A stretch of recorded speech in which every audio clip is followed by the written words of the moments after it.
प्यारे बच्चों, एम के जैसी केमिस्ट्री क्लास में आपका स्वागत है। मैं आपका मेंटोर डॉक्टर एम के जैन। आज हम उप सहसंयोजक यौगिक जो आपके 12वीं कक्षा का एक चैप्टर है, जो मेडिकल आईआईटी या कोई भी प्रतियोगी परीक्षा आप देते हैं सीयूईटी के लिए, तो ये चैप्टर आपके काम में आएगा। तो इसका हम एक बहुत छोटा सा टॉपिक आज हम ले रहे हैं और वो है लिगेंडों के प्रकार। ठीक है, लिगेंड बड़ा महत्वपूर्ण है इस चैप्टर के लिए, क्योंकि आप थोड़ा सा सोचिए, इस वीडियो को देखने से पहले आप साथ साथ में थोड़ा पिक्चराइजेशन करिए, दिमाग में सोचिए कि एक बड़े ब्रैकेट के अंदर आप संकुल भाग को लिखते हैं, उसके केंद्र में केंद्रीय धातु धनायन वो संक्रमण धातु होता है और चारों तरफ उसके इलेक्ट्रॉन देने वाले लिगेंड लगे हुए होते हैं। तो लिगेंड इलेक्ट्रॉन को देते हैं और केंद्रीय धातु धनायन के साथ उप सहसंयोजक बंध बनाते हैं। इसीलिए इन यौगिकों को हम उप सहसंयोजक या फिर संकुल यौगिक कहते हैं। ये अति स्थायी होते हैं। ठीक है, तो मैं उन्हीं लिगेंडों की बात कर रहा हूँ। और महत्वपूर्ण बात यह है कि इन लिगेंडों को जाने बिना आप इसके बहुत सारे प्रश्नों को नहीं कर पाएंगे। तो हम देखते हैं लिगेंड कितने प्रकार के होते हैं। तो जैसा आप देख रहे हैं, यहाँ लिगेंड दो प्रकार के हैं। एक है दुर्बल लिगेंड और दूसरा है प्रबल लिगेंड। एक है दुर्बल लिगेंड और दूसरा है प्रबल लिगेंड। तो नाम से ही आपको लगता है कि एक दुर्बल है और दूसरा प्रबल है। अब ये दुर्बल और प्रबलता का पैमाना क्या? तो जो लिगेंड केंद्रीय धातु धनायन के बहुत अंदर तक जा सके, उसके अंदर वाले डी कक्षकों का उपयोग कर सके, उसको हम बोलेंगे प्रबल क्षेत्र लिगेंड। लेकिन वो लिगेंड नाम से ही बता रहा है दुर्बल, जो केंद्रीय धातु धनायन के अंदर तक न जा सके बल्कि बाहर बाहर वाले डी कक्षकों का प्रयोग कर सके, उसको हम बोलेंगे दुर्बल क्षेत्र लिगेंड। तो नाम से क्लियर है, एक का प्रबल क्षेत्र लिगेंड है जो बहुत ज़्यादा ताकतवर है, और डी जो आपका कक्षक है वो अंदर वाला संक्रमण धातु के अंदर वाले डी कक्षक का प्रयोग कर सकता है, वहाँ जाके अपने इलेक्ट्रॉनों को डाल सकता है, इसलिए उसको प्रबल क्षेत्र लिगेंड कहते हैं। लेकिन दूसरा दुर्बल क्षेत्र लिगेंड है, इसकी ताकत ज़्यादा नहीं है, तो ये संकरण धातु के जो बाहरी डी कक्षक है वहाँ अपने इलेक्ट्रॉन को डाल सकता है। तो ये समझना बड़ा आसान है, नाम से ही समझ सकते हैं। अब लिगेंड तो बहुत सारे हैं, हमें कैसे मालूम चले कि ये लिगेंड प्रबल है और ये लिगेंड दुर्बल है? तो स्पेक्ट्रो रासायनिक श्रेणी वैज्ञानिकों ने बताई है और उसके अनुसार आयोडो, ब्रोमो, क्लोरो, फ्लोरो से लगाकर जब आप amine, ethylene, diamine, nitro, cyano, carbonyl तक चलते हैं तो दुर्बल क्षेत्र लिगेंड से आप प्रबल क्षेत्र की तरफ आप चलते हैं। मतलब ये सबसे दुर्बल है आयोडो, तो कार्बोनाइल जो है यहाँ पर वो सबसे ज़्यादा जो है वो प्रबल है।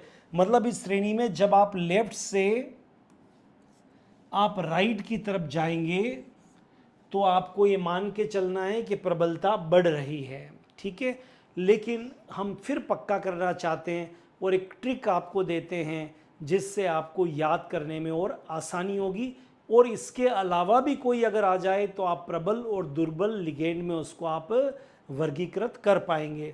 तो हमने कहा कि सारे हेलाइड और वे लिगेंड जिसमें ऑक्सीजन हो, देखिए मैंने ऑक्सीजन के नीचे अंडरलाइन किया है, सारे हेलाइड और लिगेंड जिनमें ऑक्सीजन दाता हो वो क्या कहलाएंगे? आपके दुर्बल क्षेत्र लिगेंड वो कहलाएंगे।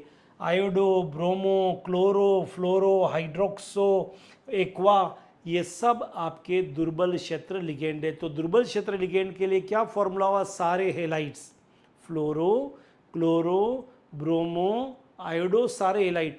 और वो लिगेंड जिसमें दाता परमाणु ऑक्सीजन हो उसको भी हम क्या बोलेंगे? यहाँ पर दुर्बल लिगेंड। लेकिन प्रबल के लिए भी हमने ट्रिक बनाई, ऐसा नहीं कि दुर्बल के लिए। तो प्रबल के लिए वे लिगेंड जिनमें दाता परमाणु नाइट्रोजन हो, फास्फोरस हो, कार्बन हो, नाइट्रोजन हो, फास्फोरस, तो उनको हम क्या बोलेंगे? प्रबल क्षेत्र लिगेंड।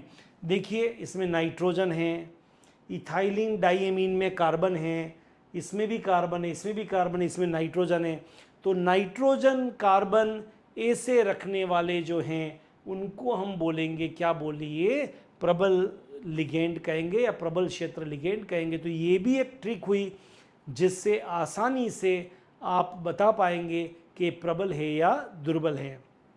अब एक मज़ेदार ट्रिक और आपको बताते हैं। I bring chlorine for our water. देखिए यहाँ लिखा हुआ है I bring chlorine for our water. ये ट्रिक हमने बनाई है दुर्बल लिगेंडों के लिए।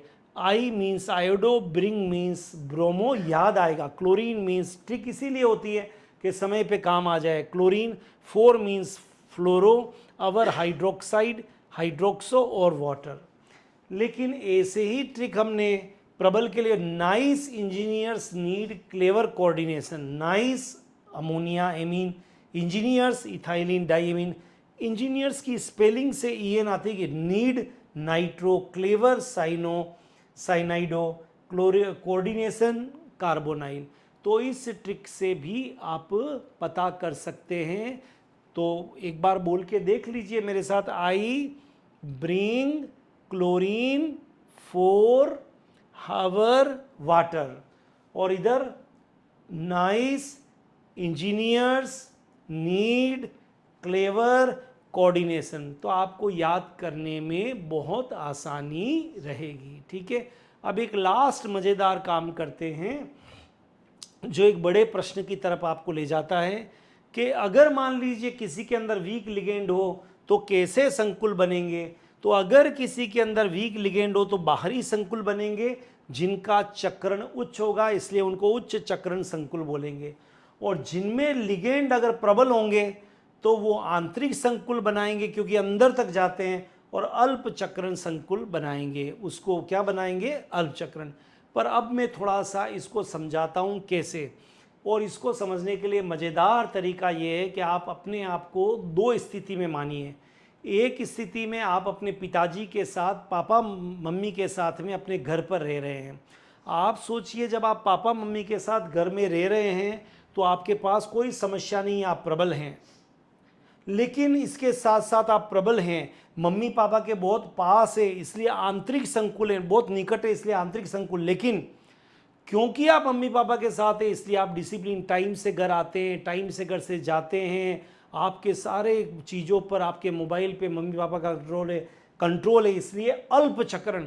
इसलिए आपका चक्रण मूवमेंट क्या होता है वहाँ पर, अल्प होता है। तो एक बार फिर समझ लेते हैं। जब हम अपने मम्मी पापा के साथ में अपने घर पर रहते हैं तो हम प्रबल हैं क्योंकि कोई हमारे ऊपर संकट नहीं है, कोई हमारे ऊपर जिम्मेदारियां नहीं है, और मम्मी पापा के पास में इसलिए निकट है इसलिए हम आंतरिक संकुल हैं। लेकिन डिसिप्लिन में रहना पड़ता है। हमारा चक्रण बहुत कम होता है, दोस्तों का आना जाना, घर पे आने का टाइम, बाहर निकलने, तो हमारा चक्रण क्या होता है, अल्प होता है, लिमिटेड। लेकिन जब हम घर से बाहर हैं तो बहुत सारी समस्याएं हैं। किसी दूसरे शहर में पानी की समस्या, खाने की समस्या, आने जाने की समस्या, किसी से लड़ाई हो जाए तो समस्या, तो हम दुर्बल हो गए। ठीक है, हम दुर्बल हो गए। और हम चूंकि पेरेंट्स से दूर है इसलिए बाहरी हो गए। अब हम बाहरी हो गए तो बाहरी संकुल कौन बनाएगा, दुर्बल बनाएगा। ये भी देखिए आपको अच्छी तरह से समझ में आ गया। और क्योंकि हम परिवार से दूर हैं, दुर्बल तो हैं लेकिन हम परिवार से दूर हैं, इसलिए मन मुताबिक जब चाहें जब जा सकते हैं, कहीं भी आ सकते हैं, कुछ भी खा सकते हैं, कुछ भी बोल सकते हैं, कुछ भी हरकतें कर सकते हैं। इसलिए हमको कहा गया है वहाँ पर उच्च चक्रण।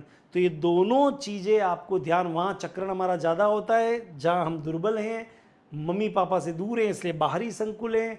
वहाँ चक्रण हमारा अल्प होता है जब हम प्रबल होते हैं, मम्मी पापा के पास में होते हैं, आंतरिक संकुल बनाते हैं।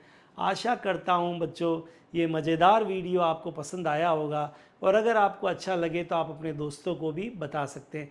फिर नए वीडियो में हम बनाएंगे। और मैं हमेशा कहता हूँ कि जब आपको तरबूज खाना होता है तो पूरे तरबूज को नहीं खाते, तरबूज को काट काट के छोटे छोटे टुकड़ों में आप खाते हैं, तभी उसको खा सकते हैं और आनंद आता है। इसी तरह से मैं भी बड़े टॉपिक को छोटे छोटे टुकड़ों में तोड़कर आपके सामने रख रहा हूँ ताकि आपको समझने में आसानी रहे। All the best, have a great time. मैं आपका chemistry monitor doctor M.K. Jain.